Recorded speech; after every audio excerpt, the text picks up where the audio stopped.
What is up guys? Pupunta tayo ngayon sa Bulacan para sa isang painting project sa isang resort. Plants yung design nun or mga ornamental gano'n. Samahan nyo ako. Sana makapag-unwind tayo doon habang nagtatrabaho kasi yun naman talaga yung plano. Pagbalik natin, magtatatulog tayo. Paano ba yan? Kita-kits guys. Let's go!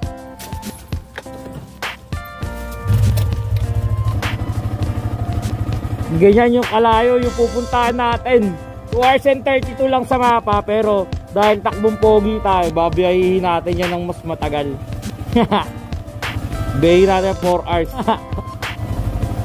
Importante, ligtas tayo makarating dun. Diba? Yes sir.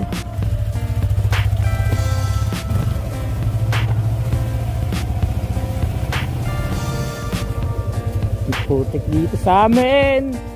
Ang putik!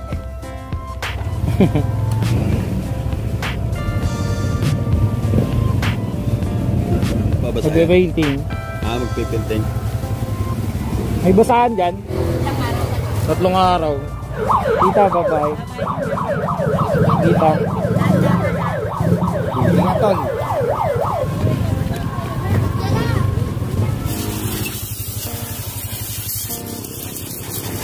Kahit di na natin ito sabunin guys. Nilinis ako ito kahapon eh. Okay na yan.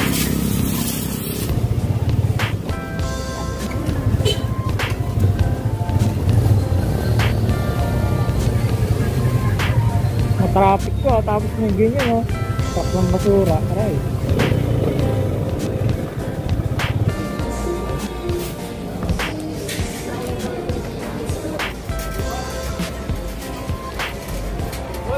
Yun. Flat white, 1 galon. Lamp black, 1 liter. Solid din red. Tapos Hansa yellow. Halo blue. Oh, yun na to.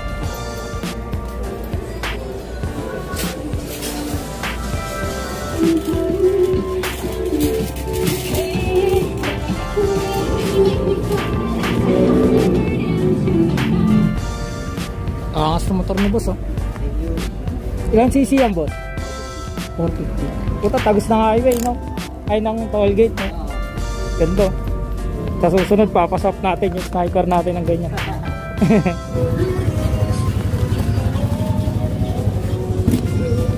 Thank you, boss. Dito, pagkatapos ko bumili ng mga pintura na gagamitin natin, syempre, kakain muna tayo. Pwede ba naman magtrabaho ng walang laman ng tiyan? Haha. Mag-isa lang ako dito sa project na to, pero wala namang problema, isang pader lang naman yung gagawin natin. Target ay 2 to 3 days dahil sa syempre para quality yung gawa, di ba? Ako kasi kahit sa tattoo, hindi ko talaga na minamadali yung mga trabaho ko eh. Tsaka ganun naman talaga, dapat hindi lang yung destination yung i-enjoy natin, kundi pati na din yung process. Kapag mas masaya tayo, mas maganda yung magagawa natin. 1, 2, 3, 4 ang gagawin natin ang ating sa bala sa tanghaling mainit.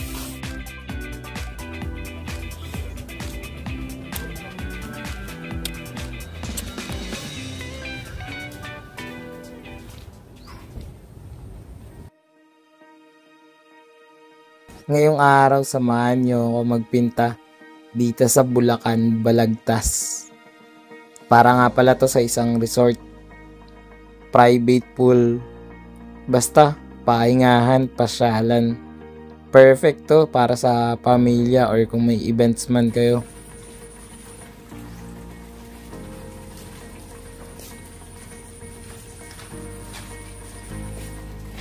Alright, that's it for the background. Patuyuin muna natin, tapos mamaya magsukat na tayo and mag-sketch. Ang pangalan nga pala nitong lugar na to ay Juan. Di ko rin alam kung bakit yun yung ipinangalan. Pero unique siya, parang ewan. Ewan ko talaga. Hindi ko alam, hindi ko na itanong si boss eh. Pero pagka may pinapaint ulit siya sa akin, itatanong ko, baka i-share niya sa atin yung sekreto behind the name. May mga ganun kasi yan eh. And background pa lang yan Maulan kasi yung mga panahon na pinaint ko tong ganyan. Gusto ko pa sana gumawa until night pero ganun talaga eh. Tsaka may bukas pa naman. Actually mag-opening na sila in a few days. Kaya nga din gusto ko sana tong i-OT. Pero tiwala naman si boss sa akin na matatapos ko to on time. Good morning. Day 2 na.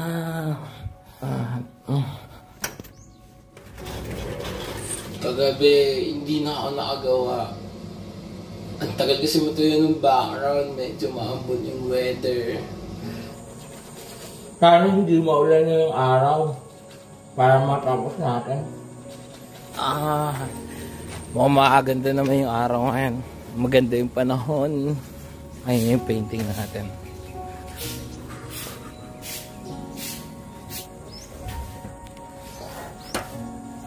Isahan ang araw ng tama. Mag-aalmusal muna ako.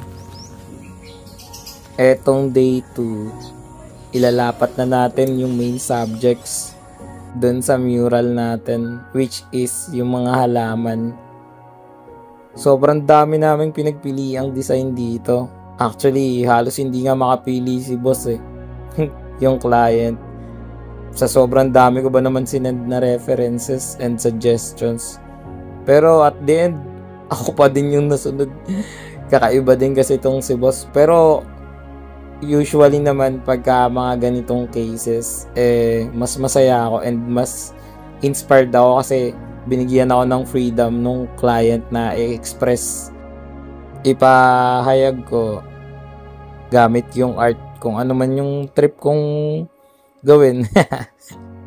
Ganun kasi yun. Minsan kapag yung client yung nasusunod, minsan hindi satisfied yung artist or hindi niya nagbibigay yung best niya. Pero kapag mga ganitong case na hinayaan na ako kung ano daw yung tingin kong mas maganda, i-improve nung wall, yun daw yung gawin ko.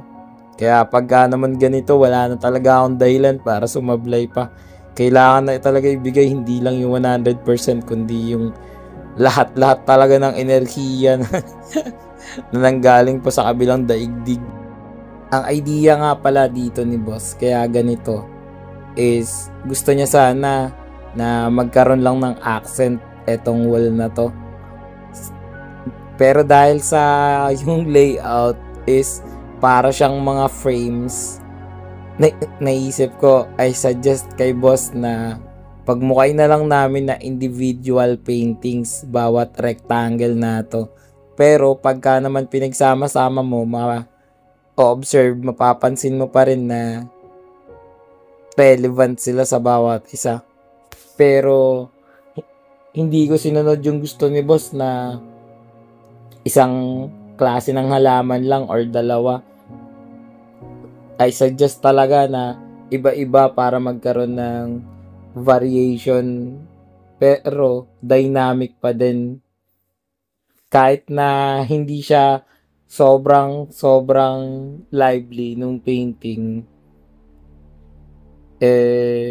sabi ko gawin na lang namin na in a form of a silhouette or shadow siya, pero makikita mo pa rin yung mga details kasi gagamit ako dyan ng lighter greens and iba pang mga color.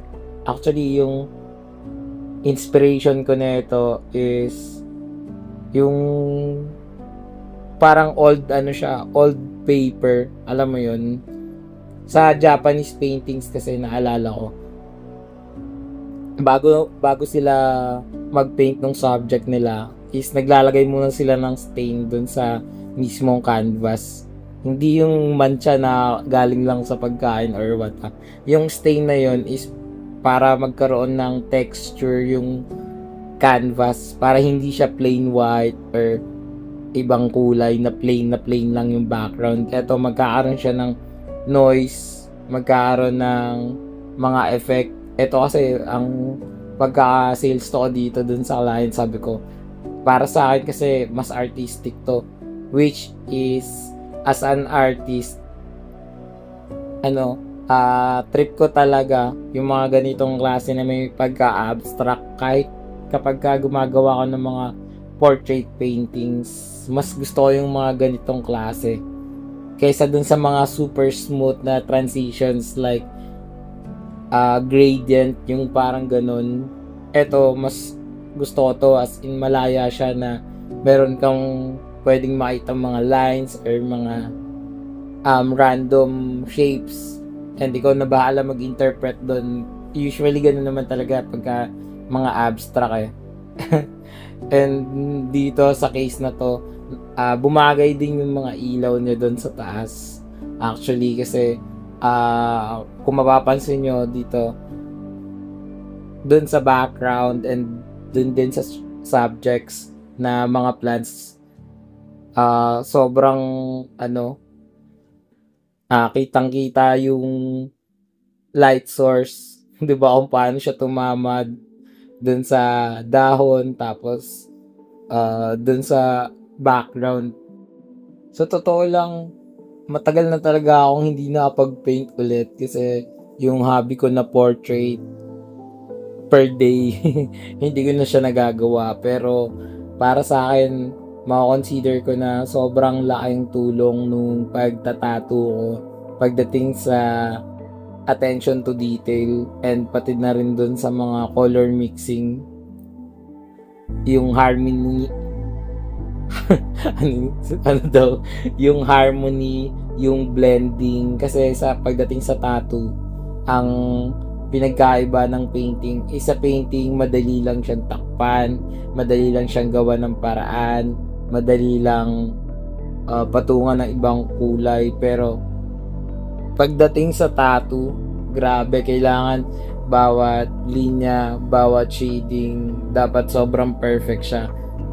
And maliit lang yun, pero kailangan talaga nakapokus ka talaga sobra kasi iba yung expectation talaga pagdating sa tattoo. Syempre balat na ng tao yung pinag-uusapan dun, kaya naman siguro kahit papano nadala ko yung ganong attitude dito sa painting na to, which is yung hindi dapat na basta-basta yun lang yung gawa, na kahit nasabihin na natin na simpleng sanga lang yan or maliit na dahon lang yan, dapat bigyan natin siya ng pansin. Dapat maangas siya, yung tipong kahit siya lang yung tignan mo, dapat okay siya tignan.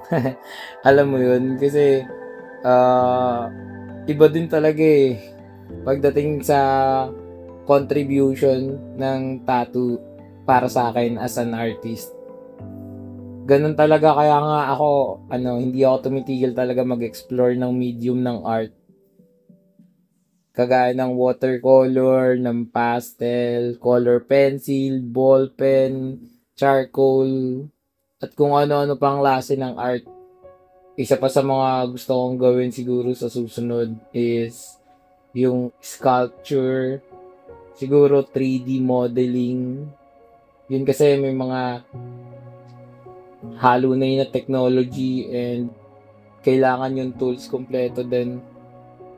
Hopefully kapag okay na investment natin sa tattoo and sa painting is matry din natin yung ibang form of art, kasi doon naman ako madidevelop as an artist. And syempre, sino ba namang ayaw ng bagong kaalaman, bagong skills.